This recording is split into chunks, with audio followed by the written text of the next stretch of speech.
ನಾರಾಯಣೀಯಂ ಅಧ್ಯಾಯ 52 ವತ್ಸಾಪಹಾರ ವರ್ಣನಂ ವಸಂತತಿಲಕ ಅನ್ಯಾವತಾರನಿಕರೇಷ್ವನಿರೀಕ್ಷಿತಂ ತೇ ಭೂಮಾತಿರೇಕಮಭಿವೀಕ್ಷ್ಯ ತದಾಗಮೋಕ್ಷೇ ಬ್ರಹ್ಮ ಪರೀಕ್ಷಿತುಮನ ಸಪರೋಕ್ಷಭಾವಂ ನಿನ್ಗೇತವತ್ಸಕಗಣಾನ್ ಪ್ರವಿತತ್ಯ ಮಾಯಾಂ ದಾಶಾರ್ಹಾಯ ನಮಃ ವತ್ಸಾನವೀಕ್ಷ್ಯ ವಿವಶೆ ಪಶುಪೋತ್ಕರೆ ತಾನಾನೇತು ಕಾಮ ಇವ ದಾತೃಮತಾನುವರ್ತಿ ತ್ವಂ ಸಾಮಿ ಭುಕ್ತಕಬಲೋ ಗತವಾಂಸ್ತದಾನೀಂ ಭುಕ್ತಾಂ ಸ್ಥಿರೋದಿತ ಸರೋಜ ಭವಃ ಕುಮಾರಾನ್ ಸಾತ್ವತಾಂ ಪತಯೇ ನಮಃ ವತ್ಸಾಯಿತಸ್ತದನು ಗೋಪಗಣಾಯಿತಸ್ತ್ವಂ ಚಿಕ್ಯಾದಿಭಾಂಡಮುರಳೀಗವಲಾದಿರೂಪಃ ಪ್ರಾಗ್ವದ್ವಿಹೃತ್ಯ ವಿಪಿನೇಷು ಚಿರಾಯ ಸಾಯಂ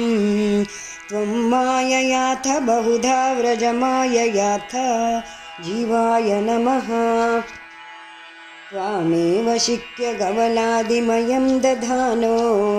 ಭೂಯಸ್ತ್ವಮೇವ ಪಶುವತ್ಸಕಬಾಲರೂಪಃ ಗೋರೂಪಿಣೀಭಿರಪಿ ಗೋಪವಧೂಮಯೀಭಿರಾಸಾದಿತೋಸಿ ಜನನೀಭಿರತಿ ಪ್ರಹರ್ಷಾತ್ ವಿನಯಿತಾ ಸಾಕ್ಷಿಣೇ ನಮಃ ಜೀವಂ ಹಿ ಕಂಚಿದಭಿಮಾನವಶಾತ್ ಸ್ವಕೀಯಂ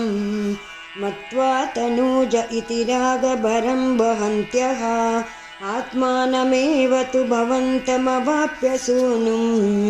ಪ್ರೀತಿಂ ಯಯುರ್ನ ಕಿಯತಿಂ ವನಿತಾಶ್ಚ ಗಾವಃ ಮುಕುಂದಾಯ ನಮಃ ಏವಂ ಪ್ರತಿಕ್ಷಣ ವಿಜೃಂಭಿತ ಹರ್ಷಭಾರ ನಿಶ್ಯೇಷ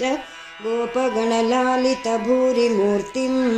ತ್ವಾಮಗ್ರಜೋಪಿ ಬುಬುಧೇ ಕಿಲ ವತ್ಸರಾಂತೆ ಬ್ರಹ್ಮಾತ್ಮನೋರಪಿ ಮಹಾನ್ಯುವಯೋರ್ವಿಶೇಷಃ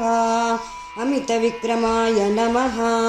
ವಶಾವಧೌ ನವಪುರಾತನವತ್ಸಪಾಲಾನ್ ದೃಷ್ಟ್ವಾ ವಿವೇಕಮಸೃಣೇ ದ್ರುಹಿಣೇ ವಿಮೂಢೇ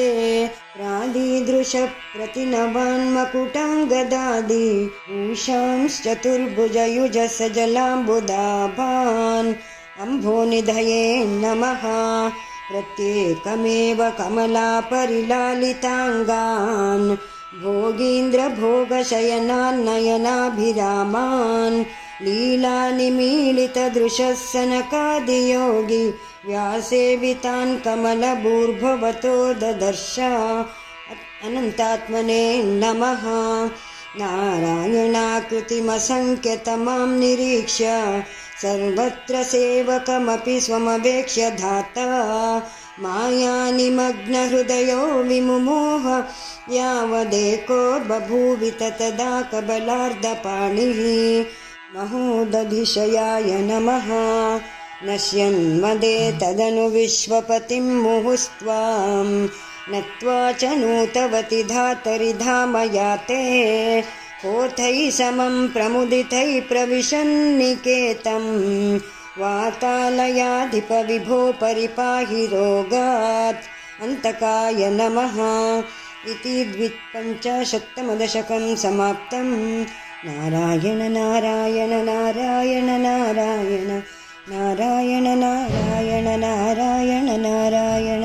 ನಾರಾಯಣ ನಾರಾಯಣ ನಾರಾಯಣ ನಾರಾಯಣ